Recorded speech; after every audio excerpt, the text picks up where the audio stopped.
사랑하는 여러분, 오늘은 예수님 두 번째 시간입니다. 예수님에 관한 두 번째 신약 3강입니다.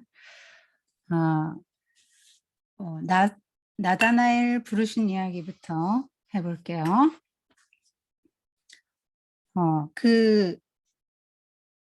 그때 당시에 그 유대 상황은 메시아를 대망하던 때라 그랬죠. 로마 압제하에서.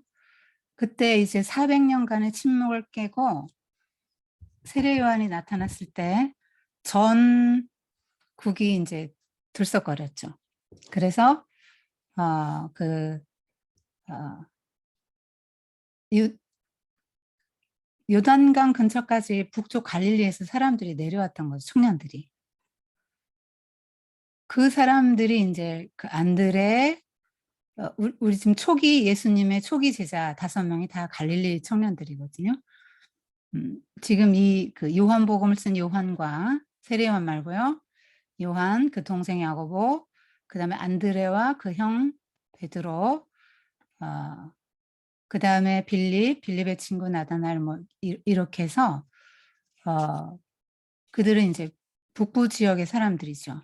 근데 그 요한의 집회에 안드레와 그 요한이 와 있었죠. 물론 베드로도 와 있었기 때문에 부르러 갔을 때 금방 왔죠. 그들은 이제 메시아를 대망하던 사람들이었고 세례 요한의 집회에서 세례 요한의 그 설교를 듣고 있었는데 세례 요한이 그렇게 또 설교했지 않습니까? 예수님이 광야 금식 마치고 나오셨을 때 보라 세상 죄를 지고 가는 하나님의 어린 양이다 했을 때 그 안드레와 요한 두 사람이 세례 요한의 제자였는데 예수님에게로 갑니다. 그러니까 저분이 바로 내가 말한 메시아다 하고 나는 저분을 증거하는 그 전 단계 사역자이다라고 했기 때문에 메시아를 대망했던 제자들은 갔던 거죠. 어떻게 보면 세례 요한이 보냈다고도 볼 수 있습니다. 세례 요한은 마음이 굉장히 겸손했고 자기의 그 선을 알았던 사람이기 때문에 그래서 안드레와 요한이 그리로 갔어요. 예수님으로 갔는데 그 안드레가 베드로를 데리고 옵니다. 형, 내가 메시아를 만났어. 이러고 이제 데리고 가죠. 근데 베드로는 즉시 예수님의 제자가 되진 않아요. 나중에 예수님께서 한 번 더 게네사렛 호수에서 만나시죠. 그래서 그 유명한 물고기 잡는 사건, 깊은 데로 그물을 던지라. 그 사건 후에 베드로는 정식 제자가 됩니다. 지금 이런 뭐 안드레가 형, 나 메시아 만났어 이렇게 할 때 지금 이 성경은 뭘 말하고 싶은 겁니까? 예수는 메시아다라는 거를 이 입술들을 통해서 등장인물의 입술들을 통해서 자꾸 지금 증거하는 거예요. 특별히 제가 어린이 신약 지금 만들었던 것들이 에고 에임이라고 유명한 구절들이잖아요. 나는 누구다 하고 예수님의 자기소개. 그래서 성경은 무슨 책이냐면 예수님이 내가 어떤 존재다 하는 걸 드러내는 책이에요. 예수님이 누구다 하는 거를 알려주는 책입니다.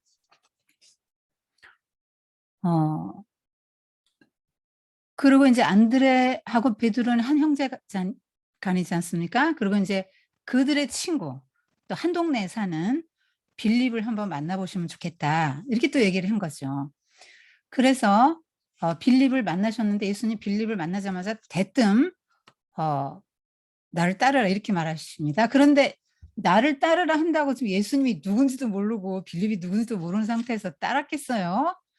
빌립도 예수님이 누군지를 알았을 거고 예수님 우리 친구 빌립 좀 한번 만나보시면 좋겠어요 할 때는 빌립 역시 메시아를 대망하던 사람이었다는 걸 알 수 있죠. 여기 뭐 안드레나 빌립은 헬라 이름이고 헬라에 능통했다라는 암시를 주는 이름이고요.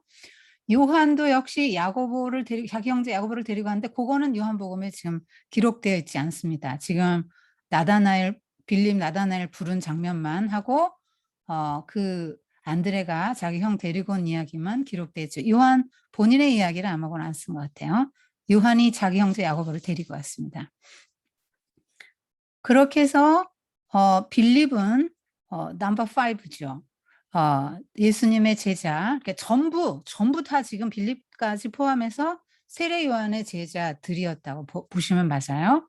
그때 당시는 뭐가 없었잖아요. 예수님이 그 금식하시고 나서 복음을 천국 복음을 증거하시기 전까지는 세례 요한이 그 전하는 말씀이 전국에 이제 핫 이슈가 됐던 때이기 때문에 사람들이 지금 북쪽 갈릴리에서 사마리아 거쳐서 남쪽 유다 이쪽까지 올 때는요.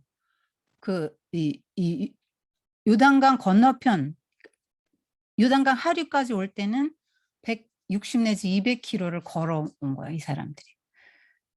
북쪽에서 고기잡이 하면서 살던 사람이 생업을 때려치고 와서 듣고 며칠씩 투숙하면서 듣다가 또 집안 걱정되고 생계 문제가 되면 또 가서 고기 잡다가 또 와서 듣고 이런 것들이 있었다는 얘기는 얼마나 그들이 생업을 접고 160km 내지 200km를 떨어진 데를 걸어서 왔다 갔다 할 정도라면 얼마나 이들의 영적 갈망이 컸는지를 이제 알 수가 있겠죠.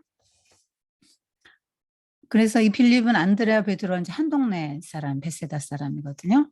그래서 그래서 넘버 5가 빌립인데 넘버 6가 이제 나다나엘이에요. 빌립이 나다나엘이 이제 찾아갔습니다. 그래서 뭐라 그럽니까? 모세와 예언자들이 율법에 썼던 바된 바로 그 사람 우리가 찾았어. 이렇게 말하죠. 그 얘기는 빌립이 구약 성경에 능통했고 메시아를 대망했다는 것을 이제 드러내주는 말이겠죠. 그러니까 지금 예수님의 제자들은 10대 후반, 많아 20대 초반, 이 정도로 이제 청년들입니다. 그 예수님의 제자 중에서는 가나나인 시몬 이런 사람도 있거든요. 가나나인 시몬은 시몬 베드로가 아니고 열심당원이에요. 무력으로 무혈혁명을 일으켜서라도 로마를 무찔러야 된다고 생각했던 사람이죠. 지금 그 예수님의 제자가 주로 이제 어부들, 갈릴리 베세다 거주자들, 그 다음에 또 이제 나다나엘 이렇게 됩니다. 지금 이렇게 요 정도 된 상태에서 요 제자들을 데리고 이제 그 다음에 그 가나 혼인잔치 표적을 베푸시는데 그것도 역시 예수님이 나는 누구다는 걸 보여주시기 위한 거거든요. 그런데 여기 이 부분에 나다나엘에서 조금 보실 게 있는데 나다나엘에게 그 빌립이 이제 전합니다. 그랬더니 나사렛에서 무슨 선한 것이 나오겠어? 이런 반응을 보입니다. 요게 편견이지요. 지방색에 의한 편견. 이게 이제 그 죄인의 속성이죠. 편견이 뭘까요? 치우칠 편자입니다. 치우치게 본다는 거죠. 그래서 사람이 종합적인 생각을 가질 수 있습니까? 편견이라는 거는 누구나 다 이제 갖게 되는 건데요. 잠깐만 제가 그림책 하나 가져올게요.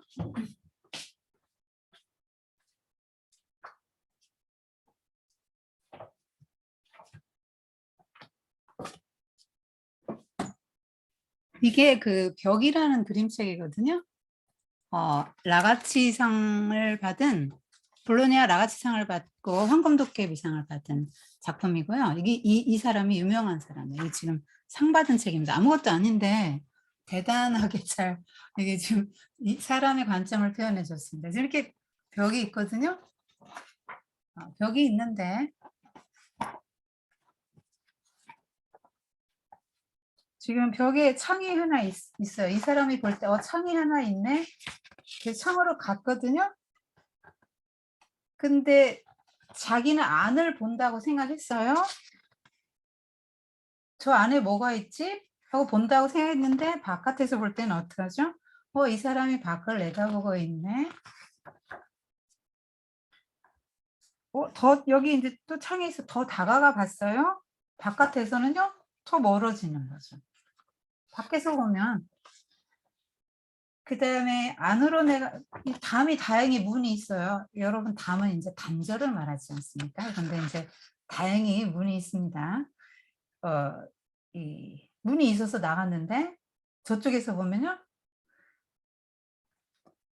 이 사람 입장에서는 내가 좀 안으로 들어가 볼까? 저 안에 뭐가 있지? 안으로 들어갔는데 이쪽에서 보면 밖으로 나왔어요, 이 사람. 그다음에 내가 보기엔 볼록한 벽이에요. 볼록해요. 지금 이게 지금 노란색하고 파란색 두 개만 나왔지 않습니까? 연한 파랑. 노란색은 바깥이고 파란색은 내가 보는 쪽이에요. 지금 전부 두 가지 색으로만 이루어져 있어요. 노란 건 나, 파란 건 바깥. 이렇게 돼, 노란 건 바깥, 파란 건 나. 이렇게 지금 다 두 가지 색깔로 되어 있습니다. 근데 내가 볼 땐 볼록했는데 밖에서 보면 오목한 거죠.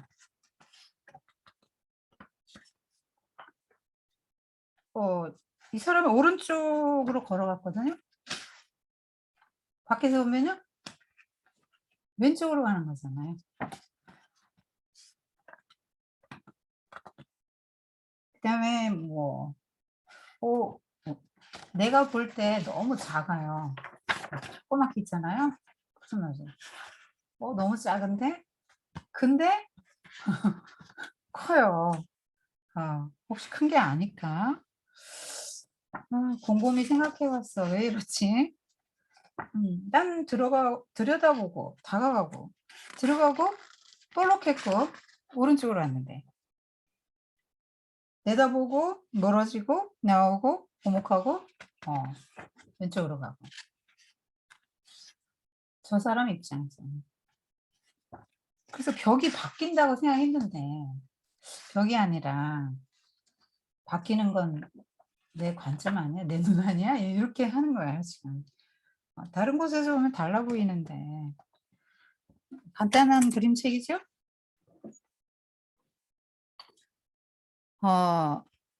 이게 뭐죠? 그렇게 말하는 관점의 차이죠. 근데 이제 편견이 왜 생깁니까? 내가 한쪽면만 볼 수밖에 없기 때문에 치우쳤다 이 말이에요. 지금 저거는 나와 너와의 관계에서 보는 관점을 얘기해 준 건데요. 근데 나와 너만 봐도 또 사실은 다 못 보지 않아요? 전체 종합적으로 이제 보는 거는 이제 위에서 봐야 되겠죠. 하나님의 관점으로 봐야 다 보일 거예요. 사람이 어떻게 그런 관점을 가질 수 있습니까?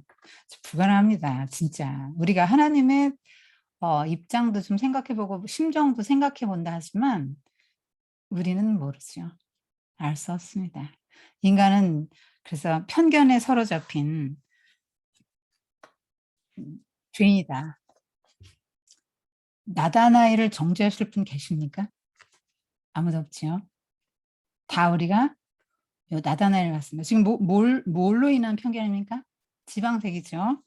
지금 그나마 이들이 사는 벳세다는 부촌이에요. 나사렛은 아주 깡시골 빈촌입니다. 그러면 우리는 보통 어떤 걸로 편견을 갖습니까? 지방색,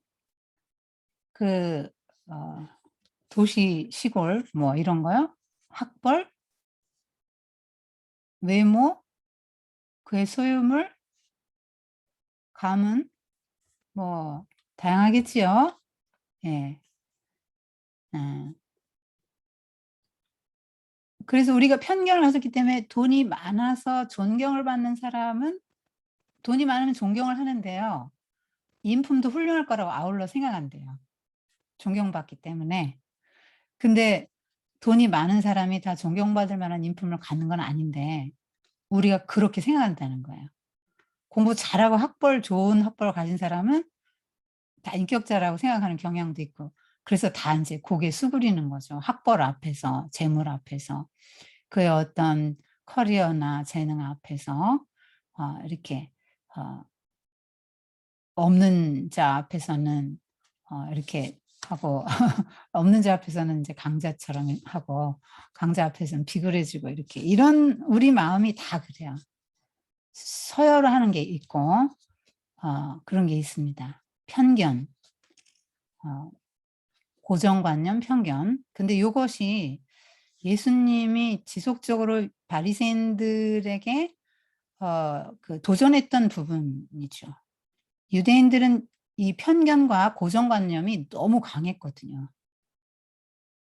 그거 때려 부수다가 예수님이 돌아가신 겁니다. 십자가에.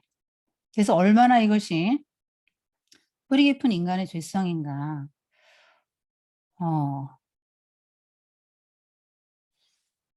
하여튼 제가 그 좀 집에서 제일 가까운 교회 다녀야 되겠다. 내가 엄마 좀 편찮으신 엄마 모시고 있고 애들도 어린데 내가 그냥 거리를 생각하지 말고 무조건 제일 가까운 데 가자 해 가지고 인제 서울 이사 온 후에 제일 가까운 교회 이제 1분 거리밖에 안 되는 교회를 갔는데 거기서 엄청난 많은 인제 훈련을 받았는데 그 사모님이 지금까지 얘기하신 게 지금도 안 잊혀요. 제가 전도를 몇 명 했는데 그 사모님이 뭐라고 하더라고요. "왜 집사님은 지하실에 사는 사람만 그렇게 전도를 해 갖고 와? 좀 1층 사는 사람만 좀 1층 사는 사람도 좀 전도 좀 해 와." 이게 농담이셨겠죠. 근데 사실은 어 그게 인제 어 만약에 사모님이나 목사님들 몇 분 계시고 사모님들 많이 계시니까 제가 드리는 말씀인데요. 여러분이 만약에 교인을 편견을 가지고 대하면 어떻게 됩니까? 예수님은 이 땅에서 그 편견 없애기 위해서 병자들 고치시고 세리 죄인 창녀 막 사회에서 금고 놓은 이방인들 막 장애인 어린아이 여자들 막 이런 사람들 가까이 하시고 함께 하셨는데 그렇게 외모로 사람을 보고 편견을 가지고 또 그렇게 대하면 안 되겠지요. 음. 그런데 우리가 다 이렇게 한단 말이에요. 다. 아니라고 할 사람 한 명도 없을 거예요. 그래서 이런 생각이 들 때 '아 내가 지금 편견에 사로잡혀 있다는 것만 알아도 참 괜찮은 사람인 거야.' 그걸 모르거든요. 이거 부수기 어렵습니다. 나다나엘 뿐 아니라 요다음에 나오는 니고데모도 그거 부수기가 너무 어려워서 그게 되겠어요? 내가 엄마 뱃속에 또 들어갔다 나오라고요?" 이러면서 말귀를 못 알아듣고 편견이 못 깨집니다. 쉽게 안 깨지는 부분이죠. 그래서 '인간의 한계를 좀 우리가 인정하면서 사는 게 좋겠다.' 내가 옳지 않을 수도 있거든요. 내가 잘못 볼 수 있거든요. 내가 한쪽 면만 볼 수 있거든요. 그거를 좀 인식을 하고 살아야 되겠다. 나사렛에서는 선한 것이 선한 게 뭡니까? 뭐 토라죠. 토라 교육하는 거. 나라 유익하다. 뭐 무슨 메시아가 온다든가 뭐 인제 이런 거를 말하는 거겠죠. 그렇게 깡촌에서 무슨 뭐 그런 수준 있는 사상이 좀 나오겠냐? 어 그럴 인물이 나올 만한 동네냐? 인제 이렇게 말하는 거죠. 왜냐하면 율법을 이미 알고 있기 때문에 메시아는 어디서 나옵니까? 베들레헴에서 나오잖아요. 율법에 따르면. 그 갈릴리 나사렛에서 나와? 그런 게? 어 그래서 우리가 국적, 피부색 지난번에도 왜 동티모르인 그 섬에 가둬 음 섬에 막 그런 사람들 막 가둬 놓고 뭐 배 태워서 뱃일 시키면은 막 밥도 안 주고 낮엔 초코파이 막 이런 거 하나씩 주고 그리고 방도 막 곰팡난 방 그런 데서 막 좁은 데서 자게 하고 막 얼마나 또 거친 말을 또 하고 욕을 하고 그냥 함부로 대하는지 그거 TV에서 여러분 보지 않았습니까? 그런 게 인제 편견인 것이죠. 국적에 따른 편견인 것이죠. 어 어 그게 인간이 이렇게 다 너나 없이 죄인인 것입니다. 피부색이라든가 어 아무리 안 한다 해도 여러분 아들이 흑인 여자를 데리고 왔다 그러면 결혼식 선뜻 시킬 사람 있어요? 좀 생각해 보세요. 그러겠죠. 그죠? 이게 뭡니까? 그 며느리가 미셸 오바마 같은 며느리 될 수도 있거든요. 근데 아니 공부 안 해서 못 살고 뭐 못 배워서 모르는 거 아니에요. 공부만 시키면 흑인도 다 잘하잖아요. 근데 우리가 그런 굉장한 편견들에 사로잡혀 있단 말이에요. 흑인은 열등하다. 예. 뭐 여자는 어떻다. 남자는 어떻다. 뭐 이런 식으로 학교를 뭐 제대로 좋은 학교를 못 나온 사람 어떻다. 가난한 사람 어떤 사람이다. 심지어 막 이 사람들 뭐 병자들은 하나님의 저주를 받아가지고 병이 들었다. 이런 것도 다 이제 유대인들의 편견입니다.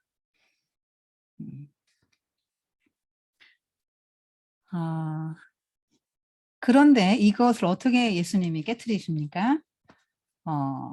나다나엘을 보자마자 예수님이 뭐라고 하세요?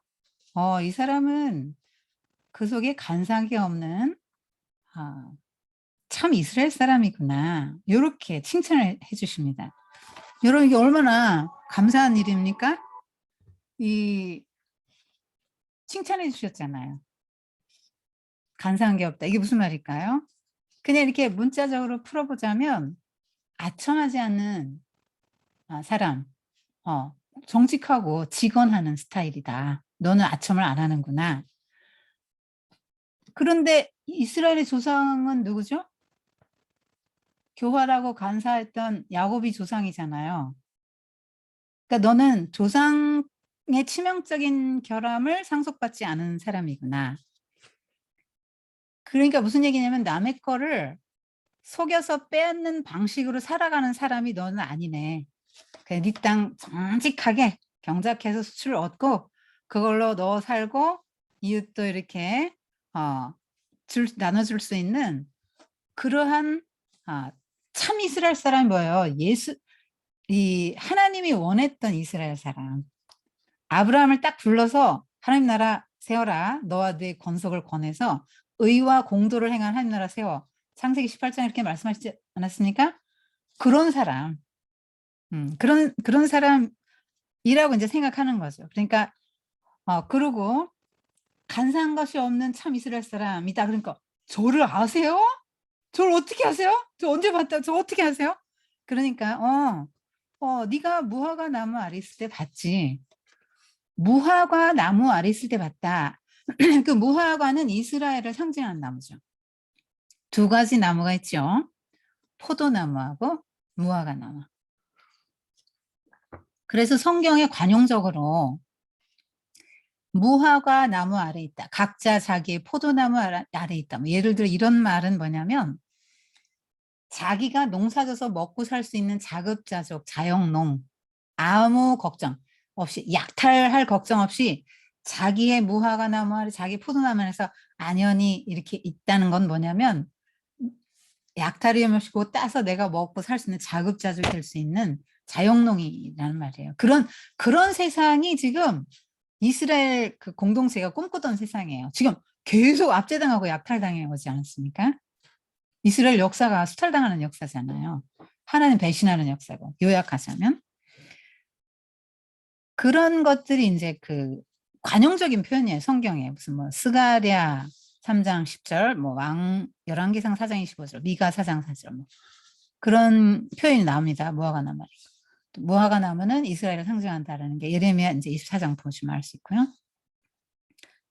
자, 그런 이야기예요. 그래서 이 무화과 나무 아래 있을 때 내가 너를 보았다.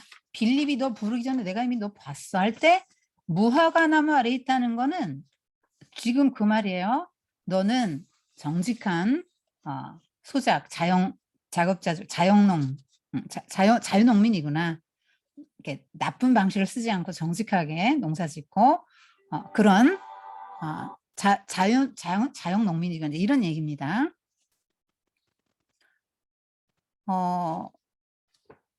좀 끌게요.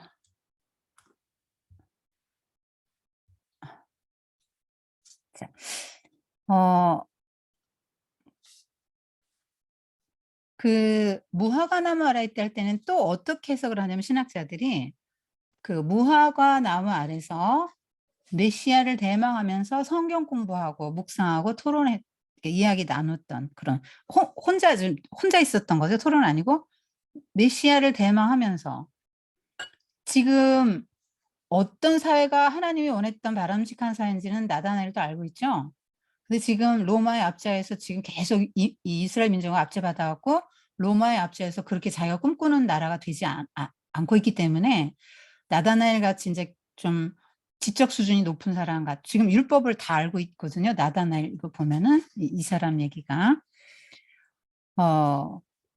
이 바로 신앙 고백이 나옵니다. 요 얘기 듣고 예수님 얘기 듣고는 예수님이 이제 무화과 나무 아래서 너를 보았다 했을 때는 네가 나라를 위해서 얼마나 기도하고 메시아를 대망하는지 내가 너를 다 알아. 그러니까 저분이 나의 모든 것을 다 아는구나. 예수님은 전지전능하시잖아요. 그걸 아는 순간 지금 당신은 하나님의 아들 이스라엘 임금이십니다. 이스라엘의 임금이라고 하잖아요. 그러니까 이스라엘이 고대해오던 바로 그 분이군요. 이렇게 말하는 것입니다. 신앙 고백이 바로 나오고 바로 이제 제자가 돼서 그 신생 제자 그룹과 함께 갈릴리 가나로 지금 이동하셔서 가나 혼인잔치의 기적을 이제 베푸는 것입니다.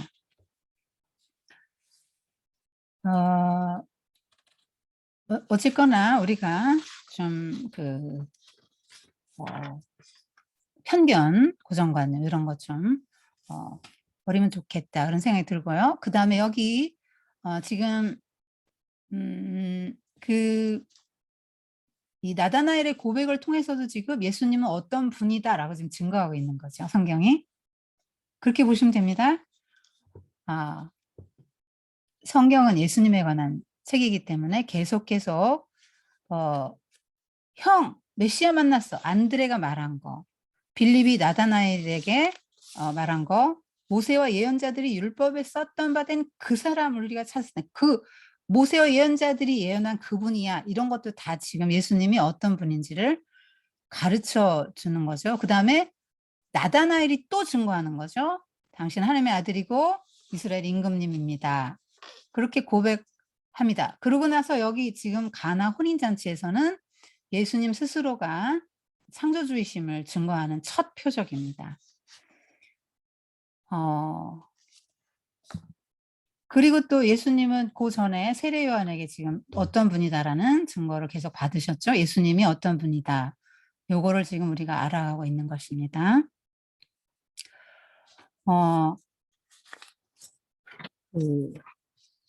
가나 혼인잔치는 이 나다나엘이 사는 데가 가나예요.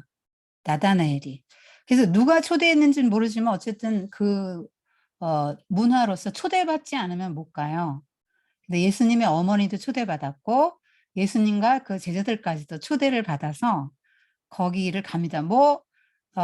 동네 조그마한 동네니까 가나 한 200호 정도 살고 그때는 뭐 볼거리도 별로 없고 하니까 이제 그 결혼식 하니까 사람들이 이제 다 거의 모였을 거라고 이제 생각이 듭니다.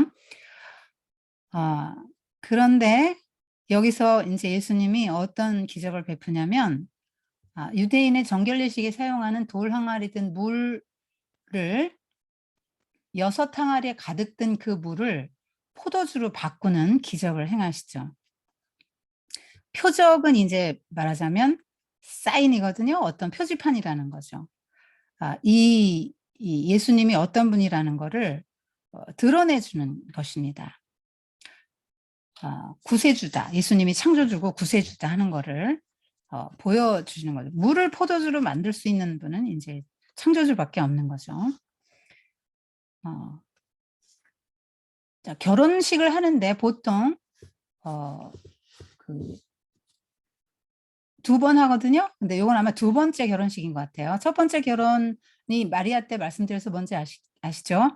이건 두 번째 결혼해서 이렇게 며칠 합니다. 한 일주일 정도 파티가 이렇게 계속 된다고 그래요. 그런데 여기에는 꼭 그 포도주가 있어야 된대요. 무슨 뭐 선택이 아니라 옵션이 아니라 완전히 그 필수. 그러니까 무슨 뭐 곁들이는 게 아니고 이거 없으면 잔치 자체가 열릴 수 없는 것이 이제 포도주거든요. 그런데 포도주가 떨어졌어요. 포도주가 떨어졌다. 이게 지금 유대교의 실체고 인류의 실체를 말해주는 겁니다. 포도주는 사람의 마음을 기쁘게 해주잖아요. 근데 유대교의 율법을 의무적으로 지키는 그 사람들의 마음에 기쁨이 있습니까? 기쁨이 없죠. 그리고 인류 역시 기쁜 일이 있습니까, 여러분? 참된 기쁨이 여러분의 삶에 있습니까? 없지요. 인류는 지금 형벌 중에 있습니다. 그래서 포도주가 떨어진 것은 이제 인류, 또 이스라엘의 현 주소라고 볼 수 있습니다. 그런데 예수님이 이상한 주문을 하시는 거예요. 이게 마리아가 이제 얘기를 했거든요. 포도주가 떨어졌다. 이 얘기는 뭐죠? 예수님에 대해서 어떤 기대를 좀 이제 하시는 것이죠. 뭔가 좀 어떻게 좀 해봐. 예수님이 어떤 분이라는 걸 이제 마리아도 짐작을 하고 있기 때문에 이제 할 수 있지 않겠는가 하는 기대감을 가지고 와서 얘기를 했는데, 이 예수님이 너무나 예수님스럽지 않은 말을 하죠. 여자여, 나와 무슨 상관이 있습니까? 여러분 아들이 이 말하면 따귀를 한 대 때려야죠. 여자여 이러면. 자, 근데 왜 이렇게 좀 약간 아주 그냥 들으면 기분 나쁠 것 같은 말을 했을까요? 근데 귀나이 어떤 목사님은 이거는 막 귀족을 일컫는 칭호다 이렇게 말씀하시는데, 또 어떤 그 주석을 보면 그게 아니고 보통 여성을 그냥 귀나이 이렇게 한다. 왜냐하면 과부도 귀나이 이렇게 불렀고, 베드로전서 3장에 거룩한 부녀들도 할 때 그 거룩한 부녀할 때 부녀도 귀나이라는 거죠. 그리고 예수님이 십자가에 달려 돌아가시는 순간에도 여자요 이랬단 말이에요. 여자요 보소서 아들입니다 하고 이렇게 불렀는데 번역을 여자요 했기 때문에 그들의 뉘앙스를 우리가 못 느끼는 거예요. 그래서 아니 이런 예수님이 어머니한테 이렇게 말하다니 우리가 이러면서 이제 좀 의아해하는 부분 중에 하나인데, 이제 번역의 뉘앙스로 보시면 됩니다. 우리나라 김소월의 진달래꽃을 세상 천지에 무슨 말로 번역을 하면 정서를 그대로 전달하겠습니까? 절대 못합니다.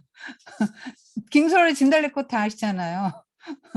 죽어도 아닌 눈물 흘리로도 이걸 뭐 어떻게 번역할 겁니까? 어떻게 이 정서를 사뿐히 진달래꽃 들여밟고 가세요. 뭐 이거 가시 없어서 이걸 어떻게 할 겁니까? 이 얘기는 뭐냐면 나는 지금부터는 당신의 사적인 아들이 아닙니다. 이거를 선포하는 거예요. 오피셜한 호칭, 공적인 의미에서 나는 이제부터 사적인 당신과의 관계가 아니고 공적인 사역을 이제 시작합니다. 이 말이고요. 어머니가 아니라 그 누구를 할지라도 이제 이 하나님의 하시는 이 일을 앞당길 수도 없고 결정할 수도 없고 통제할 수도 없습니다. 내 때는 아직 이르지 않았습니다. 이 말이에요. 어머니가 지금 하라 그러면 내가 이걸 해가지고 뭐 메시아임을 드러내면은 아직 때가 이르다 이 말이에요. 아직 그러니까 메시아 지금 포도주기 때문에 피잖아요. 피. 죽음을 상징하는 거잖아요. 그 그리스도의 죽음과 순환을 말하는 거거든요. 내 때가 아직 이르지 않았습니다. 아직은 내가 지금 이렇게 드러낼 때는 아닙니다. 요 말을 하시는 거거든요. 그러니까 마리아는 나를, 그러니까 어머니긴 하지만 공적인 사역에서의 나의 하나님의 어떤 플랜이 시행돼 가고 있는 이런 거를 어머니가 앞당길 수도 없고 통제할 수도 없습니다. 이제 이런 뉘앙스로 받아들이시면 돼요. 그렇지만 마리아는 예수님이 어떤 분인지를 이제 뭐 수태고지 받을 때부터 그리고 살아오면서 키우면서 여러 가지 지켜봤잖아요. 12살 사건도 그렇고. 그렇기 때문에 기대를 하고 이제 하인들에게 말합니다. 예수님이 뭐라고 말씀하시든지 그대로 하라고. 그랬더니 예수님이 이상한 주문을 하시는 거예요. 그 유대인의 그 결례 항아리 6개의 돌 항아리에 물을 가득 채워라. 여러분 돌 항아리에 지금 가득 채웠는데요. 이거 그 양이 많은 거예요. 180갤론이란 말이에요. 6개 항아리면.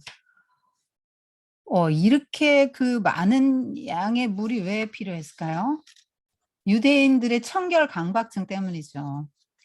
이 사람들은 부정한 것 정한 것 되게 많이 가렸다고 했잖아요. 왜냐면 바벨론 포로에서 돌아왔는데 현실이 자기들이 원하는 하나님 나라가 빨리 안 와요. 그러다 보니까 이 사람들이 이제 우리가 율법을 토라로 돌아가서 토라를 잘 지키면 다시 하나님 나라가 더 빨리 앞당겼을 거라고 생각하고 이제 목숨 걸고 토라 율법을 지키는 사람들이잖아요. 그러니까 음식 정결이라든 음식법, 무슨 정결법, 뭐 할례, 뭐 다양한 이런 법들을 다 지키는데 이 사람들이 정결법 중에 하나 나갔다 오면 손 씻고 발 씻는 거예요. 손님이 오면 무조건 발 닦아요. 음식 먹기 전에 손 닦아요. 손으로 먹으니까. 손 꼭 닦고 발 하니까 6항아리나 필요한 거예요, 물이. 이게 이제 유대인의 그 청결 강박증을 보여주는 부분이죠. 그러니까 이게 씻는다고 해서 죄는 씻는다고 물로 씻는다고 씻어지는 게 아니잖아요.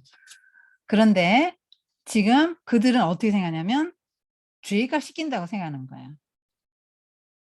그러니까 이 막 물이 이렇게 많이 있습니다. 그런데 이걸 다 지금 포도주로 바꿨어요. 그랬더니 그러니까 바꿨는데 이 물을 떠온 하인들은 자, 물을 떠왔거든요.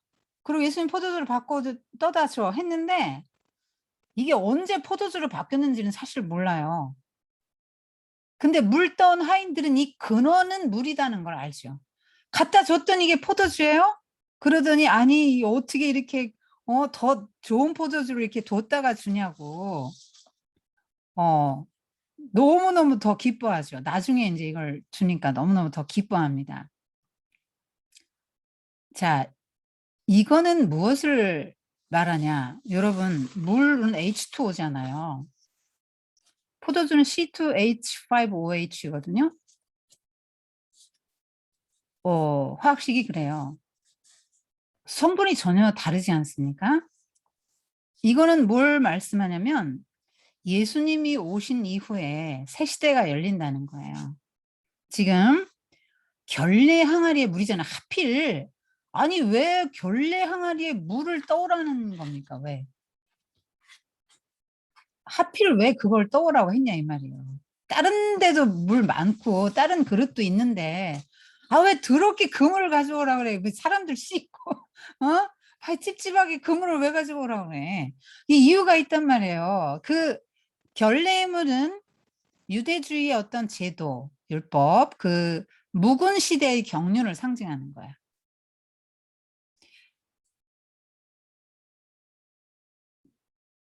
그러니까 이거는 유대교뿐 아니라 세상 모든 종교가 다 이 시스템을 갖죠. 인간의 노력으로 회개하고 어떤 선에 이르러서 뭐 신에게 가까이 하고 나중에 신까지 된다. 이게 세상 모든 종교의 원리입니다. 지금 유대교도 인본주의 종교죠. 인간의 노력을 가지고 하나님 나라가 이 땅에 임하게 하고 율법을 지킴으로 구원이 임한다고 믿기 때문에 지금도 이 사람들은 그렇게 믿어요. 예수님을 안 믿습니다. 그리고 지금 포도주는 뭡니까? 예수의 피 혹은 성령의 세술 요거를 상징하는 것이죠. 그래서 그 묵은 시대 묵은 것을 대체할 새 시대의 경륜, 새로운 가치관, 기독교적인 가치관 세계관 이런 거를 말하는 거예요. 예수님이 그렇게 말씀하셨잖아요. 포도주 가죽 부대의 비유를 드셨죠? 자, 가죽 부대, 새 가죽 부대에 새 포도주를 넣습니다. 그래서 담아서 가죽 부대에 담아 넣으면 가죽이 신축성이 있기 때문에 포도주가 발효되면 가스가 차면서 이게 부풀어요. 그 가죽이 늘어날 대로 다 늘어납니다.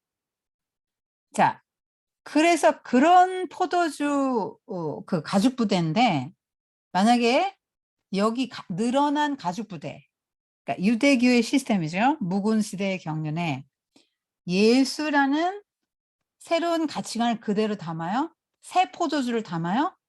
그러면 터진다. 가죽 부대도 터지고 술도 버려서 못 쓰게 된다라고 말씀하신 것이 새 시대의 질서, 새로운 가치관을 말하는 거예요. 예수님이 가지고 오신 새로운 가치관. 그러니까 계승이 아니고 바꾸는 거예요. 대체 예수님으로 확 바꾸지 않으면 안 된다는 거죠. 그래서 여러분 예수님의 제자 지금 쭉 뽑았는데 12제자 중에 유대인 종교 지도자들 한 명도 없어요. 계승을 할 수가 없는 거예요. 그러니까 예수님의 이 새로운 가치관은 계속 지금 기존 유대 종교 지도자들과 부딪힐 거라는 걸 지금 얘기하고 있는 거예요. 계속 지금 산상수훈도 유대교 신자들이 갖고 있던 기존 체제에 완전히 저항하고 그거 바꿔주는 겁니다. 가치관을 새롭게 하는 거예요. 산상수 다음 주에 공부할 거. 새로운 가치관, 새로운 질서가 왔다라고 예수님이 보여주는 거예요. 그 다음에 180갤런, 리터로는 이제 720리터거든요. 굉장히 풍성한 선물, 아주 그냥 이 하나님의 선물, 왜 성령의 포도주를 우리가 마셨을 때, 새술에 취했을 때 우리가 갖게 되는 그 기쁨이 충만한 거죠. 지금 유대교 신자들은 기쁨이 없어요. 이미 종교가 율법이 됐어요. 왜냐하면 우리 인간의 힘으로 지켜야 되기 때문에 10계명을 617가지인가 뭐 이렇게 늘렸습니다. 안식일법만 해도 39가지로 1km 이상 절대로 걸으면 안 된다. 뭐 몇 짜리 무게 들고 걸으면 안 된다. 뭐 하면 안 된다. 뭐 하면 안 된다. 이런 식으로 정해놨으니 이걸 다 지키라고. 그러니까 얼마나 이게 굴레입니까? 무겁죠. 진짜 이게 다 외워야 되잖아요. 39개. 이 안식일법 하나만 제대로 지키려고 해도. 그러니까 기쁨이 없는 거예요. 의무감으로. 그래서 지금 꼭 어떤 상태냐? 결혼식이 파탄나게 생긴 포도주가 떨어진 이런 상태를 유대교가 지금 유대교 현주소가 그렇다고 말씀하는 거죠. 그래서 거기에 예수님은 기쁨을 주시고 혼인잔치가 계속되게 하기 위해서 이 땅에 오셨다라는 것을 보여주시는 거죠. 그래서 이걸 보여주셨을 때 이거는 하나님만 하실 수 있는 거잖아요. 그러니까 예수님 속에 있는 하나님의 영광을 드러냈다 이렇게 나오죠. 예수께서 첫 표적을 가나에서 행하여 그 영광을 나타내심에 제자들이 믿더라. 제자들이 제일 기쁘고 놀랐을 거예요. 왜냐면 지금 예수님을 따르기로 막 결심한 사람들이잖아요. 그런데 이들이 우리가 따르기로 했던 저분이 메시아가 맞구나 하는 거를 자꾸 지금 경험적으로 이제 하나씩 해나가는 거거든요. 이게 첫 표적이고 그때 굉장히 기뻤겠죠. 그래서 지금 이 그동안의 유대교의 그 화석화된 율법들 이제 예수님께서 완성하시는 것이죠. 지금 다 바꾸셔요. 예수님이 오셔서 그 희생제사 끝. 예수님이 어린 양으로 오셨기 때문에 그걸로 끝났죠. 그 다음에 조금 후에 볼 사마리아 여인 예배도 그리심산에서 드리는 게 맞아요? 예루살렘 성전에서 드리는 게 맞아요? 그리심 성전에서 드리는 게 맞나요? 이렇게 물었을 때 아니 그것도 아니고 이것도 아니고 나야 나. 신령과 진정으로. 예수가 그 속에 있어야 돼. 인제 그런 말이거든요. 어 그렇게 하는 예배가 진짜 예배야. 예배도 바꾸시잖아요 지금. 다 바꾸셔요 예수님이. 가치관도 싹 뜯어고치고. 그리고 "니들 율법 지켜서 영생 얻고 하나님 나라 들어가는 게 아니야. 나를 먹어야 돼. 나 하늘에서 온 떡이니까. 모병이 여기서." 이런 것들이 지금 계속 예. 그래서 지금 어 유대인의 절기는 다 지금 예수님에 대해서 보여주는 거니까. 절기를 지킴으로써가 아니라 예수를 믿음으로써 이런 것들이 다 지금 예수님이 새로운 시대의 질서와 가치와 가치 체계와 세계관을 가지고 이 땅에 오셔서 이스라엘 자체가 확 환골탈태하고 말하자면 다시 갱생이라고나 할까요? 그래서 이스라엘을 이제 탈바꿈시키는 것을 예수님이 하시기 위해서 이 땅에 인제 오신 것이다. 인제 요렇게 보시면 됩니다. 지금 하나님의 은혜가 굉장히 풍성하죠. 720 리터. 수지 마셨어요. 혼주. 800 180 갤런 의 그 포도주가 이렇게 좋은 포도주가 생겼잖아요. 그리고 그다음에 베드로도 예수님 만날 때 미어터지잖아요. 한 배 실을 수가 없어서 두 배 가득 뭐 이렇게 해서 막 배가 물에 잠기도록 그게 하나님의 나라의 은혜의 풍성함이죠. 예 하나님이 이렇게 풍성하게 해 주세요.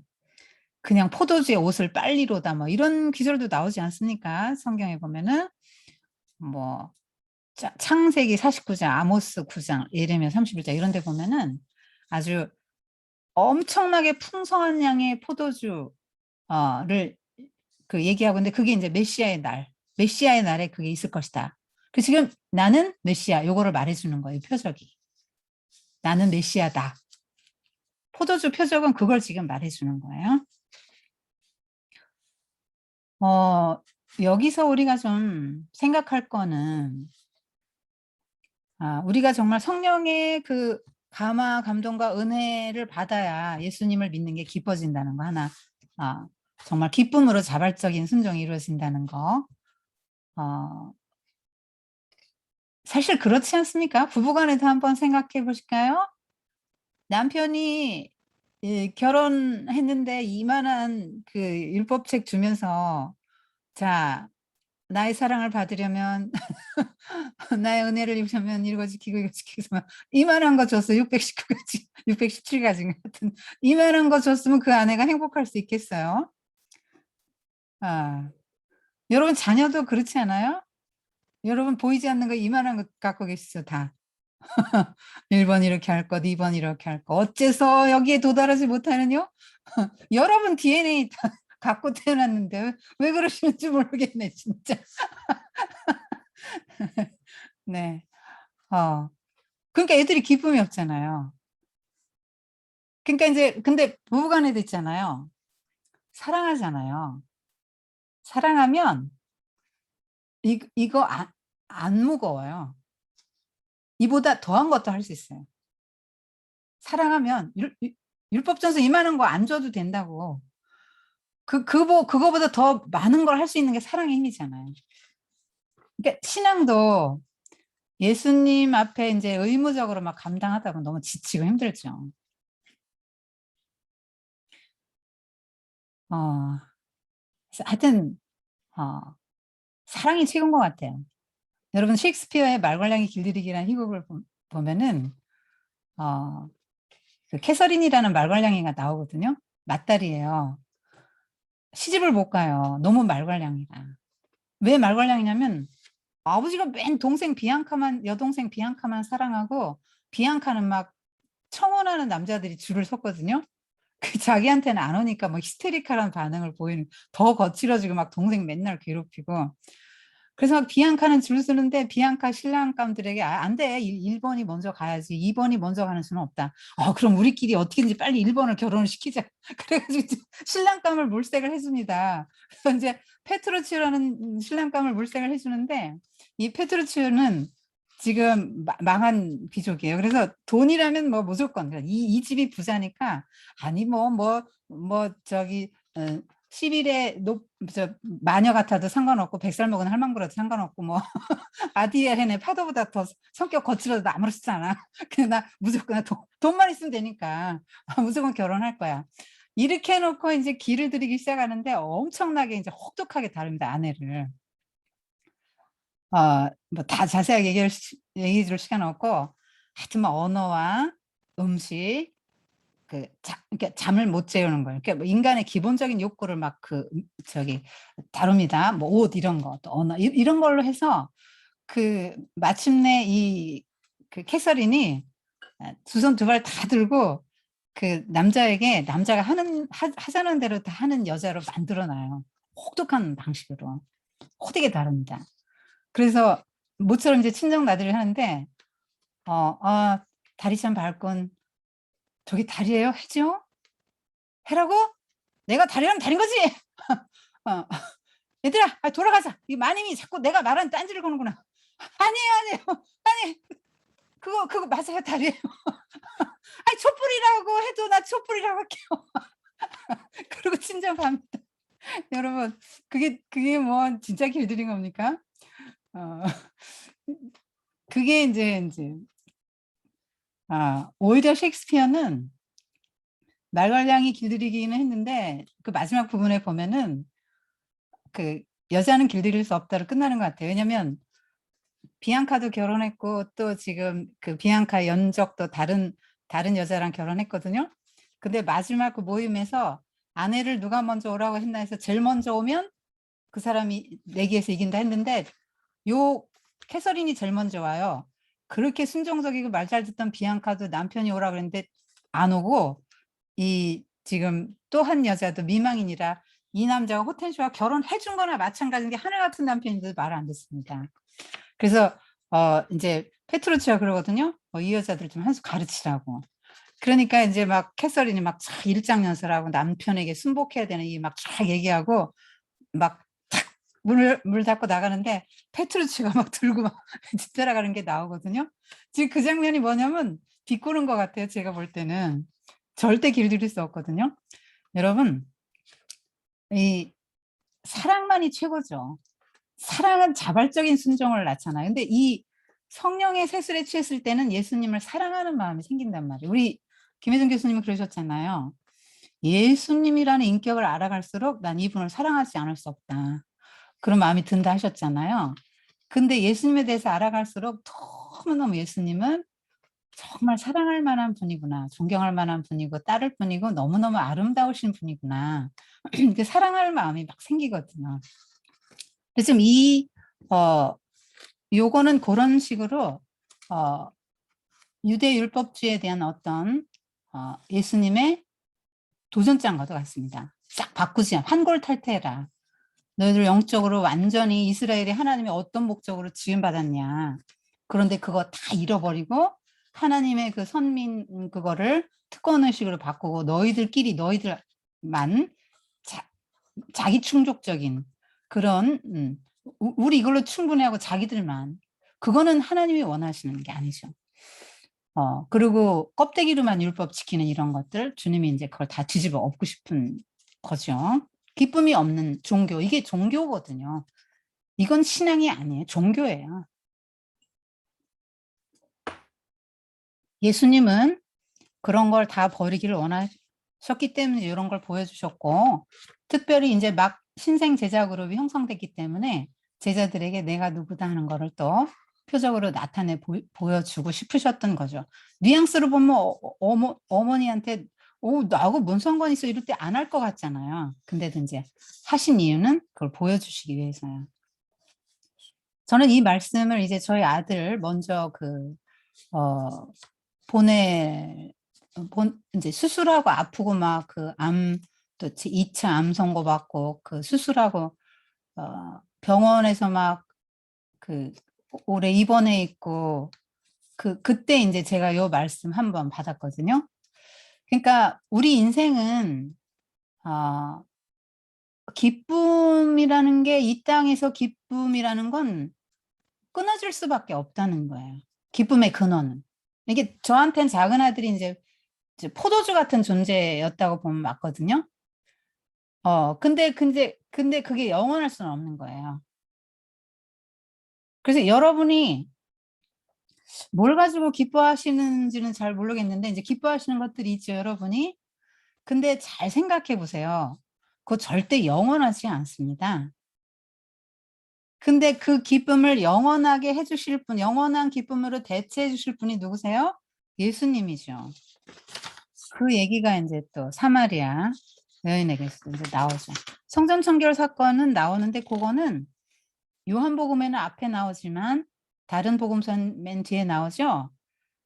그래서 학자들은 뭐 2번 있었다. 또 앞에 있었다. 또 뒤에 있었다는데 대체적으로 뒤에 예수님 그 유월절 마지막 유월절 돌아가시기 전에 마지막 그 일주일간 보내요. 고때 있었던 일로 봅니다. 그래서 그때 다뤄 드리겠습니다. 그리고 왜 요한복음 앞에 나왔냐? 요한은 이미 썼잖아요. 마태, 마가, 누가복음이 나온 상태에서 맨 마지막에 썼기 때문에 우리 책 저술할 때 어떡하죠? 기존 책들 다 보잖아요. 기존 책들 다 보고 또 뭐 인터뷰도 하고 내 경험 내가 본 거 뭐 다 종합해 가지고 새롭게 구상을 해서 이게 쓰지 않습니까? 그래서 지금 이걸 앞에 확 이렇게 갖다가 놓은 거는 예수님은 기존의 거를 대체하러 오신 분이다. 그래서 성전도 대체하는 거죠. 내가 성전이다 하셨잖아요. 성전 막 정화시켜야 될 필요성이 있다. 대체하러 오신 분이다라는 거를 앞에 그 포도주 기적과 함께 이렇게 하는 거죠. 그래서 물이 포도주로 변하는 거는 완전히 질적 변화지요. 그래서 물은 둬도 썩지 않습니까? 우리 인생이 그래요. 그야말로 썩을 인생이죠. 썩을 물 같은 인생이죠. 가치 없는 인생. 그런데 예수님을 믿으면 세월이 갈수록 더 향이 짙어지는, 숙성될수록 향이 짙어지는 포도주 같은 인생이 되는 거예요. 네. 그리고 이제 예수님의 은혜, 세술에 취하게 되면 기쁨이 있어요, 여러분. 그거는요, 경험해 본 사람만 알아요. 뭐라고 말할 수는 없는데 예수를 믿는 기쁨을 하나님이 주신단 말이에요. 예, 그래서 사랑하게 만들고 자발적으로 순종하게 만드는 거죠. 그 정도로 알아두시고 그다음에 니고데모하고 그 사마리안 해 드릴게요. 이 니고데모 현상도 역시 앞에 나오지만은 여기에 밤에 찾아와 가지고 니고데모가 라피여 우리가 당신을 보니 당신이 행하는 이런 표적들 기적들을 보니까 꼭 하늘에서 하나님의 아들 하늘에서 내려온 분 아니면 이런 걸 못하실 것 같은데요? 라고 말하는 장면을 봐서 지금 초창기라면 하늘에서 내려온 분이라고 바리새인들 이런 선의들인 공회원들이 인식할 만큼의 표적은 아직 많이 행하지 않으신 거잖아요. 그죠? 그러니까 이것도 역시 뒷부분일 것이다. 라고 추론을 합니다. 학자들이. 물론 이제 구성을 요한이 앞으로 갖다 놨던 거죠. 왜냐하면 예수님이 이 땅에 영생을 주러 오셨는데 유대인의 그 종교 체제로는 영생을 얻을 수 없다. 니들 환골탈태해야 된다. 영적 갱생이 있어야 된다. 라는 얘기를 하고 싶었던 거죠. 앞부분에 갖다 놓은 거는. 자, 니고데모는 바리새인이고 유대인의 지도자였어요. 근데 이 사람이 밤에 예수님을 찾아옵니다.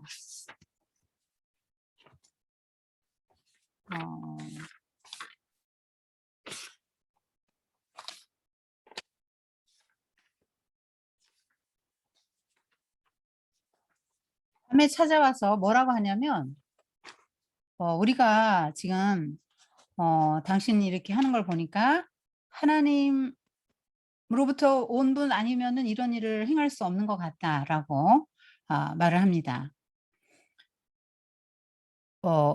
그러니까 말하자면 당신이 그럼 메시아 맞냐 이렇게 이제 묻는 거거든요. 밤에. 왜 밤에 찾아왔을까요? 밤에 찾아온 이유는 뭐죠? 다른 사람에게 지금 드러나면 뭔가 불이익이 따르니까 타인의 이목 때문에 밤. 그다음에 또 이런 것도 있을 수 있어요. 열심히 있는 서기관 한밤중까지 이 율법을 연구하고 토론한다. 그런 관행이 있었습니다. 그다음 또 한밤중이라는 거는 이스라엘의 영적인 상태와 니고데모 영적인 상태를 지금 말해주는 것일 수도 있어요. 항상 이 중의적으로 나오거든요. 요한복음 같은 데서는. 상당히 이제 조심성 있게 찾아온 거죠. 그래서 이제 그 예수님이 누군지 이제 물어보는 거예요. 정말 하나님에게서 온 분 아니냐, 당신이 정말 메시아냐 이렇게 묻는 거예요. 그러면 나 메시아다, 아니다 뭐 이렇게 말씀을 하시면 좋은데 예수님께서 니고데모를 보시더니 니고데모야 너 생명이 없구나. 거듭나야 되겠다. 니고데모 너 거듭나야 되겠다. 이렇게 말씀하시는 얘기는 너 죽었네 이 말이에요. 너 생명이 없네 이 말이에요. 성경에 너 생명이 없다 죽었다는 말은 안 나오는데 너 거듭나야 되겠다. 거듭나지 않으면 하나님 나라 아무도 못 들어간다. 그래서 이 육에 속한 사람의 종교인이에요. 니고데모는 육에 속한 사람이기 때문에 예수님의 영적인 말귀를 못 알아들어요. 그래서 뱃속에 들어갔다 나오란 말이냐. 내가 이렇게 컸는데. 그렇게 말하니까 예수님이 그 오해에 대해서 또 재차 또 해명을 해주시죠. 물과 성령으로 거듭나지 않으면 하나님 나라를 볼 수 없고 들어갈 수 없다라고 지금 두 번 얘기해 주신 거예요. 하나님 나라를 봐야 되고 하나님 나라에 들어가야 되는데 그는 거듭나야 되고 어떻게 거듭나느냐? 물과 성령으로 거듭나야만 들어간다. 이렇게 말씀하시는 겁니다. 지금 이 니고데모는 니고데모 개인으로 보시면 안 됩니다. 유대의 유대주의 혹은 이스라엘 혹은 세상, 어둠의 세상을 다 대표하는 인물이에요. 세상을 대표하는 인물이에요. 세상 사람들, 어둠에 처해 있는 세상 사람들을 대표하는 인물이죠. 그야말로 이제 동굴의 우상에 이제 매여 있는 사람들이죠. 이 사람들은 그러니까 하나님의 나라를 못 봐요. 눈이 영맹이라 하잖아요. 눈이 멀어서 어둠 가운데 있기 때문에 하나님의 나라를 빛으로 오신 예수님을 못 보고 빛을 싫어하고 거부합니다. 왜냐하면 빛이 있으면 다 드러나잖아요. 지금 여러분 창문 이렇게 쫙 열 때 공기 중에 엄청난 먼지 떠돌아다니는 거 청소하면서 자주 보셨죠? 햇빛이 쫙 들어오면은 공기 중에 먼지가 드러나잖아요. 그러니까 예수님이 딱 와가지고 너희들은 영적 실태가 어떻고 막 지적을 하시니까 이들의 잘못이 적나라하게 드러나니까 싫은 거죠. 받아들이고 싶지 않은 거죠. 그러니까 그걸 받아들이고 싶지 않으니까 죽여버린 거예요. 그런 소리 듣지 않도록.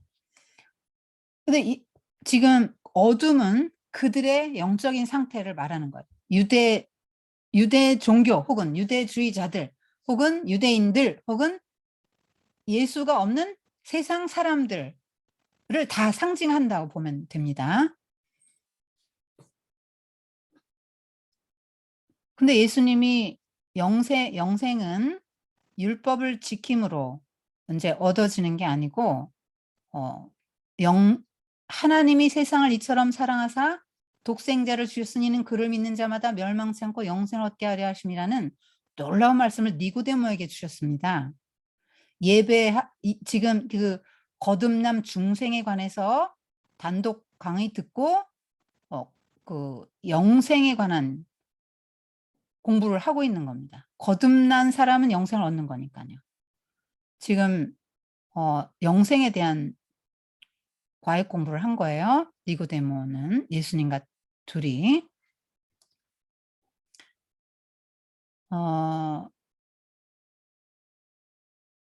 그러니까 지금 이때 당시 요한이 요한복음을 쓸 때는 1세기 유대인들이 다 니고데모 수준이니까요. 너희들 다 거듭나야 해. 하나님의 나라에 들어오고 영생을 얻으려면 지금 요한이 이렇게 말하고 싶은 거예요. 근데 지금 어떻게 하면 영생을 얻을 수 있느냐 했을 때 노뱀 광야에서 노뱀처럼 인자가 들림을 받을 거라고 그거를 그 얘기를 하시잖아요. 그러니까 인자가 들림받아 십자가에 달려 죽음은 그걸 보고 믿는 사람은 거듭나고 하나님 나라를 볼 수 있고 들어올 수 있다라고 예수님이 지금 말씀하시는 거예요. 그리고 물과 성령으로 거듭나야 한다. 이게 물과 성령에서 관은 이제 등위 접속사일 수도 있어요. 양쪽 다 대등한 입장의 등위 접속사일 수도 있는데 그 동격으로 때로는 이제 물, 즉 성령 요렇게 해석을 하기도 한다고 합니다. 이게 물과 성령으로 거듭나는 게 뭐냐 학자들이 논란이 굉장히 많아요. 근데 요거를 또 이제 요렇게 푸시는 분이 계세요. 물, 즉 성령. 그래서 물을 성령으로 이렇게 푼 부분이 에스겔서 36장 25절에서 26절. 맑은 물을 너희에게 뿌려서 너희로 정결하게 하되 곧 너희 모든 더러운 것에서와 모든 우상 숭배에서 너희를 정결하게 할 것이며 또 새 영을 너희 속에 두고 새 마음을 너희에게 주되 너희 육신에서 굳은 마음을 제거하고 부드러운 마음을 줄 것이며 그렇게 이제 하는 기절이 나오거든요. 그러니까 지금 이 니고데모는 공부 무지무지게 한 사람이죠. 산헤드린 공회원입니다. 그 말귀를 못 알아들었을 때 예수님께서 너는 이스라엘의 선생이면서 그것도 모르냐고 책망하셨거든요. 근데 이스라엘의 선생할 때 그 앞에 더라는 정관사가 있다 그래요. 그러니까 이스라엘에서 그 선생하고 말할 최고 수준의 선생이에요. 지금 니고데모가. 그 선생하면 딱 통하는 사람. 그런 정도의 지금 니고데모가 그 율법에 지금 능통한 사람이란 말이에요. 그런데 예수님을 몰라보고 하나님 나라도 모르잖아요. 지금 어느 수준에 있는 거죠? 유대 종교의 그 틀 안에 있는 거예요. 예수님도 모르고 하나님 나라도 모르고 그다음에 오순절 성령도 모르고 아무것도 모르는 상태에 그 머무는 사람이죠. 형식적으로 율법만 지키면 구원받을 수 있다고 생각하는 사람. 그래서 거듭나야 되겠다. 거듭나야 되겠다. 너희들 그 성전 뭐 제사 드리고 율법 지키고 뭐 그런 정도의 바리새파 신학 체계, 닫힌 체계로는 구원받을 수 없다. 하나님 나라 모른다. 내가 벌리는 하나님 나라 운동에 대해서 너는 이해를 못할 거야. 거듭나야 된다. 거듭나는 게 뭐죠? 태어나는 거 어머니 태에서 나오는 거고 거듭나는 거 뭡니까? 한 번 더 태어나는 거. 인생을 어떻게 보는 겁니까? 죽은 존재를 보는 거예요. 하나님의 말씀을 아담이 거부하고 아담과 거부했을 때 영적 죽음이 뭐죠? 하나님과의 관계 단절. 육적 죽음은 죽어요. 930년 살았어도 죽죠. 육적으로도 죽고 영적으로도 죽는 존재가 되었어요. 그래서 아담의 후예로 우리는 누구나 다 아담과 같은 상태로 영이 죽어서 하나님을 태어나서부터 저절로 알 수 없는 상태로 태어난다는 거예요. 스스로의 힘으로는 하나님을 알 수 없게 하나님과 단절되고 죽어있는 상태로 태어나기 때문에 어느 순간에 예수님을 영접해야만 내가 거듭 태어나서 새 생명을 얻게 되는데 그 새 생명을 얻는 게 거듭 태어나는 거고 영생을 얻는 거예요. 부활하는 거예요. 그게 첫째 부활이잖아요. 죽었던 내가 살아난 거잖아요. 그래서 거듭나서 하나님 나라 들어가고 영생을 얻게 되는 것이죠. 하나님 나라에 들어가는 게 요것입니다. 그게 거듭남 중생이에요. 새 생명을 얻은 겁니다. 그런 과정이 좀 필요하겠다. 위로부터 from above 위로부터 태어나서 그래서 네가 정말로 하나님의 그 영의 계시를 받아서 네가 정말로 엄마 뱃속에 들어갔다 나온 것처럼 완전한 영적인 그런 신생아처럼 네가 쇄신되어야 한다. 새로운 가치관을 받아들이려면 이 기존의 거 플러스는 두 번째 그러니까 그 낡은 가죽 부대 새 포도주는 둘 다 망하니까. 완전 교체를 말하는 너 신생아처럼 돼야 돼. 너 영이 너 마음이 영이 새로워져야 돼 지금. 새 영을 새 마음을 너에게 주고 기존의 굳은 마음 제거 굳은 신앙 이 화석화된 율법주의 유대교의 이걸 벗어나서 벗어나야만 한다는 거죠. 근데 지금 이 사람들이 왜 못 받아들이죠? 지금 노뱀을 바라보라 이건 뭐예요?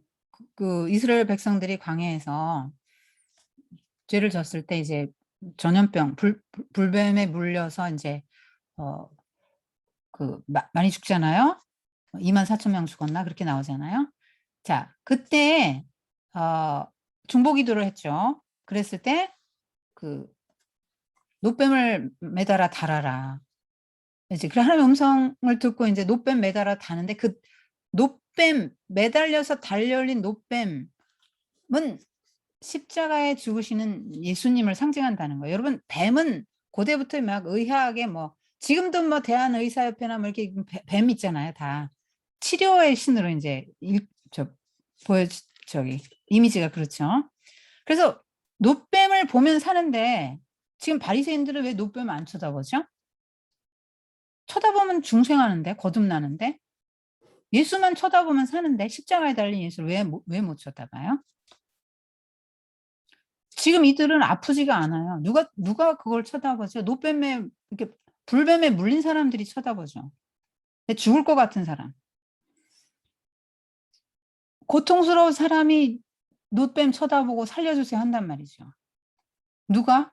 세리, 죄인, 창녀 뭐 이런 류의 사람들. 금구워서 놓고 내놓은 사람들, 사회에서 소외되고 병들고 조롱받는 비천한 인생들은 쳐다보죠. 근데 바리새인들은요. 자기 아픈 걸 몰라요. "내가 왜 환자냐? 나는 죄인을 위해서 왔다." "난 죄인은 아닌데. 의로운데 나는. 율법 다 지키는데. 나는 죄인을 위해서 왔다." "나는 병자를 위해서." "나 병자 아닌데. 나 건강한데. 나 하나님 나라 1번으로 들어갈 수 있는데." 이렇게 생각하는데 뭘 보겠어요? 지금 이 사람들이? 니고데모 같은 류의 사람들이 인제 그게 안 된단 말이죠. 근데 니고데모는 나중에는 바뀌어요.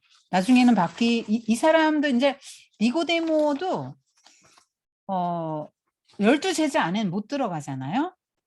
그러니까 어떤 성격의 사람인 거죠?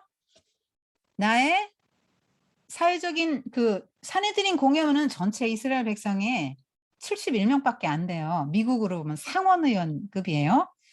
그럼 그 사회적 지위하고 부하고 결탁돼 있죠.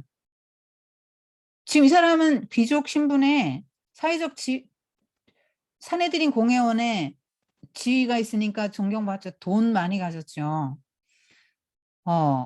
그거를 포기하기 어렵잖아요. 그러니까 그 자리에 있어요 그냥. 그거 박차고 나와서 예수님 막 다 따르지는 않습니다. 근데 그 자리에 있는데 다만 그 자리에서 자기 일을 하기는 해요. 산헤드린 공회에서 예수님 무조건 죽이자 결단을 해 놓고 나서 인제 일을 꾸미거든요. 그러니까 "아니 우리 산헤드린 공회원은 원래 이런 데였냐?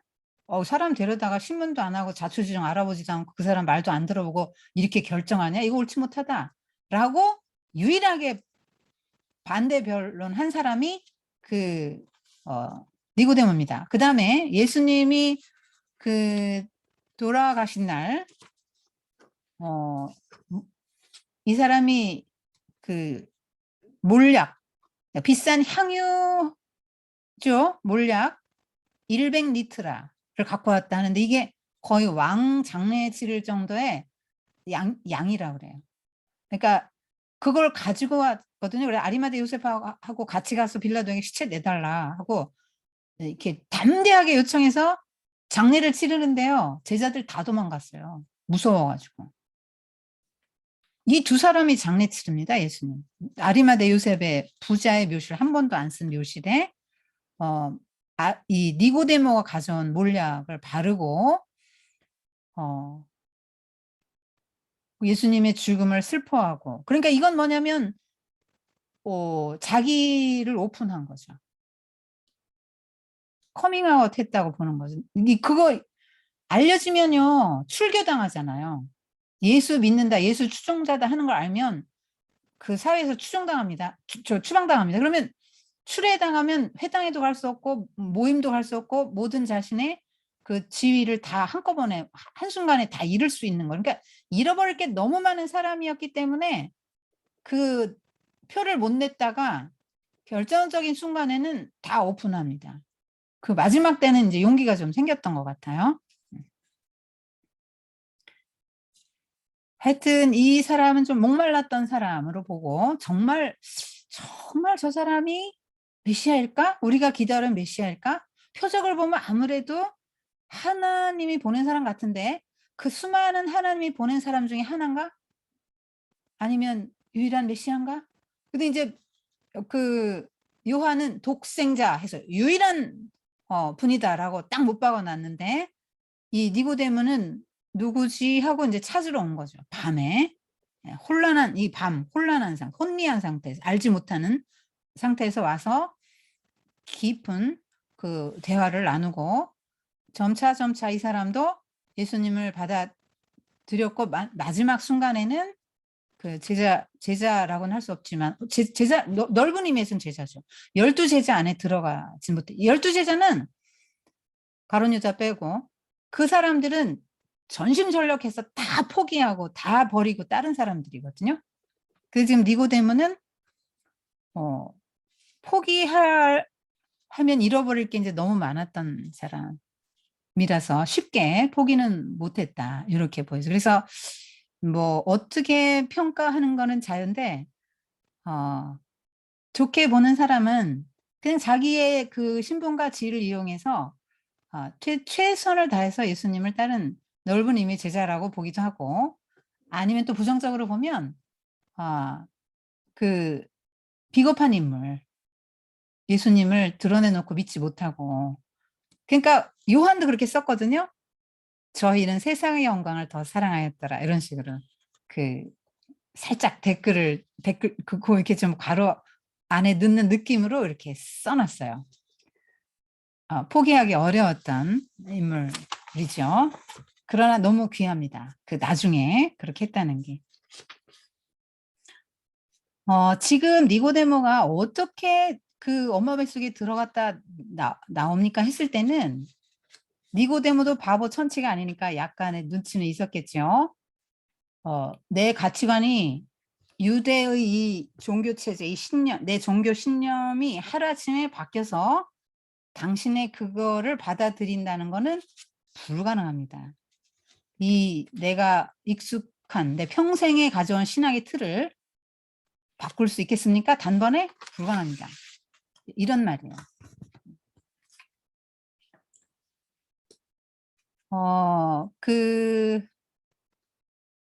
니고데모 수준으로 예수님 믿는 사람이 많죠. 그러니까 예수님이 어떤 분인지 이제 잘 모르고 성령 모르고 그냥 교회 다니고 주일 성수하고 11조 하고 그렇게 함으로써 나는 신앙생활하고 천국에 갈 수 있다라고 생각하는 사람들이 많습니다. 30년 전에 제가 예수 30년 믿고 거듭났다 그랬잖아요. 제가 30년 성실하게 교회 다니고 나서 30년 믿고 거듭났거든요. 이 거듭난 게 뭡니까? 거듭나면 이제 여러분 태어나면 엄마 아빠 알아보잖아요. 처음부터 알진 않지만 서너 살, 한 살만 돼도 나한테 밥 주고 뭐 젖주고 뭐 나를 보살펴서 내가 울기만 하면 막 달려와서 나를 위해주는 사람, 뭐 보호자 이런 정도는 감지를 하지 않습니까?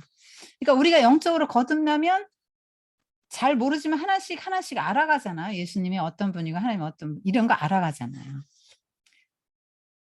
그러면서 그분이 나의 주인인 걸 알죠. 주인이 바뀌는 거예요.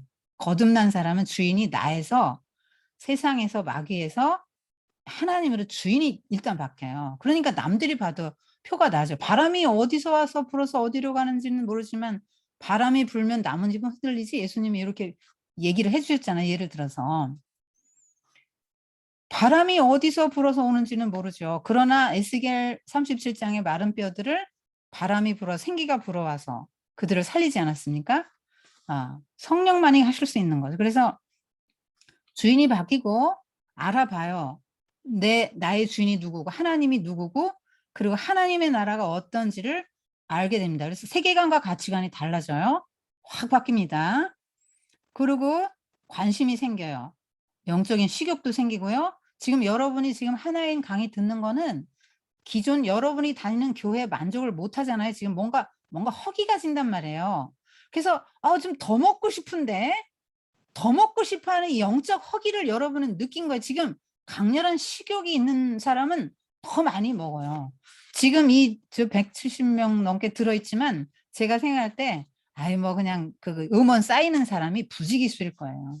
안 듣고 쌓이는 사람이. 근데 이제 여러분 뭐 저도 해볼게 하고 막 올린 42명 막 이런 분들은 잘 듣고 먹고 이제 애 낳아서 키울 수 있는 능력 있는 분들, 영적인 실력 있는 분들이에요. 가능성이 있는 분들입니다. 그런 분들은. 내가 먹고 영적으로 자라면 애 낳고 키우게 돼 있어요. 엄마 되게 돼 있다고요. 그런 분들은 정말 잘 먹는 돈이죠. 영적인 식욕, 느끼는 거, 영적인 어떤 감각들을 느끼는 거예요. 그러니까 지금 영적인 감각을 민감하게 좀 느낄수록 영성이 있는 사람인 거죠. 그래서 그 니고데모에서는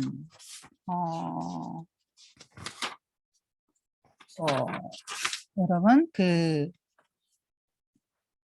하여튼 거듭나지 않으면 하나님의 나라에 들어갈 수 없다. 네. 거듭나지 않은 하나님 나라에 들어갈 수 없다. 그러니까 사대교회 같은 거죠. 예수님이 너 생명이 없네 했을 때는 겉으로는 살았다는 이름은 있는데 실상은 죽은 자다 하는 사대교회 같은, 사대교회가 얼마나 규모가 크고 프로그램이 많고 잘 돌아가는 교회였습니까? 초대교회에서. 그런데 예수님이 너 실상은 죽은 자다, 살았다는 이름은 있는데 그렇게 책망하셨잖아요. 그러니까 다 주님 보시기에는 다 죽은 자들이란 말이에요. 껍데기로는 다 이렇게 살아서 이렇게 다니는데 실상은 죽은 자다. 어떤 목사님이 그런 설교하시는 걸 들었는데요.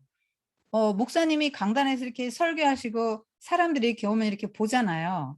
그런데 새신자가 올 때 이렇게 얼굴이 굉장히 화장도 하고 막 온갖 좋은 걸로 이제 좀 좋은 걸로 옷도 입고 막 꾸미고 부속으로 꾸미고 화장도 하고 왔는데 얼굴이 시커멓대요. 그 목사님 말씀으로. 이렇게 시체가 걸어오는 느낌이 든다는 거예요. 진짜로. 근데 몇 달 지나서 이 사람이 조금 복음에 대해서 열리고 알고 하면 이 표정이 환해진대요.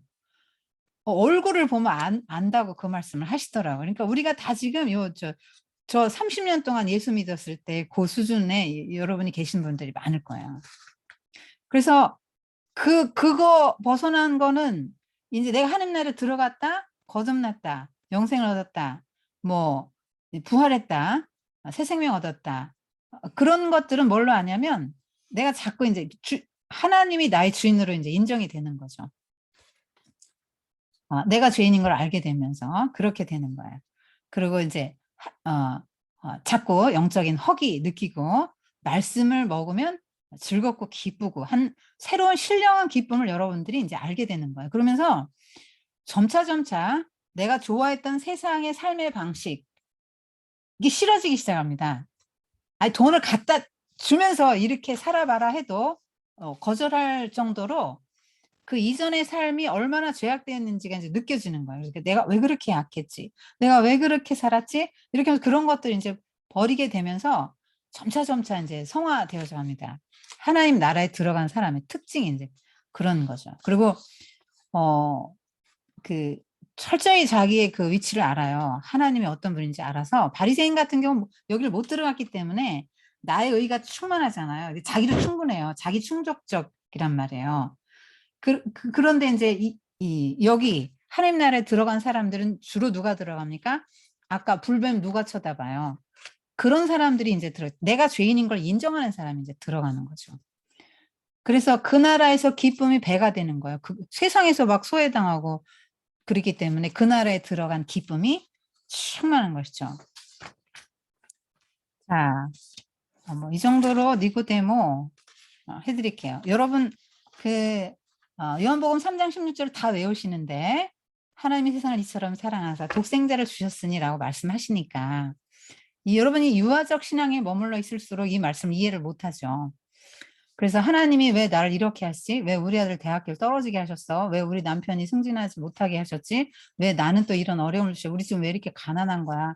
하나님 나 사랑하지 않는 게 틀림없어. 왜 나는 이런 몹쓸병에 걸린 거야? 이거 유아적 수준이죠. 성경이 뭐라고 말씀합니까? 하나님이 세상을 이처럼 사랑해서 독생자를 주셨으니, 독생자를 주신 게 하나님의 사랑의 최대의 표현이라는 거예요. 그래서 예수님을 인하여서 감사하고, 여러분 아프면, 질병이 걸렸으면 치유해 주시는 주님, 또 치유 안 해 주시더라도 우리 그날에 완전하게 회복시켜 주실 거잖아요, 그 나라에서. 자녀가 먼저 갔어도 그 나라 바라보는 거죠. 예수님이 계시니까, 천국 예비하러 가신다고 약속하셨으니까 그 말씀 믿고 인내할 수 있는 거죠. 그 만날 수 있는, 그 다시 만날 그날을. 예수님이 오셨기 때문에, 예수님이 계시기 때문에 이 땅에선 비록 가난하게 살아도 참된 부요가 뭔지를 알고 참된 부요를 바라보면서 사는 거죠. 그것이 나의 진정한 축복이야 하고 예수님이 산상수훈에서 열어주신 그 새로운 복의 개념으로 여러분이 눈 떠야만 성장한 거죠. 하나님이 날 사랑하지 않는 것 같아, 내가 지금 이런 걸 보니까 하면은,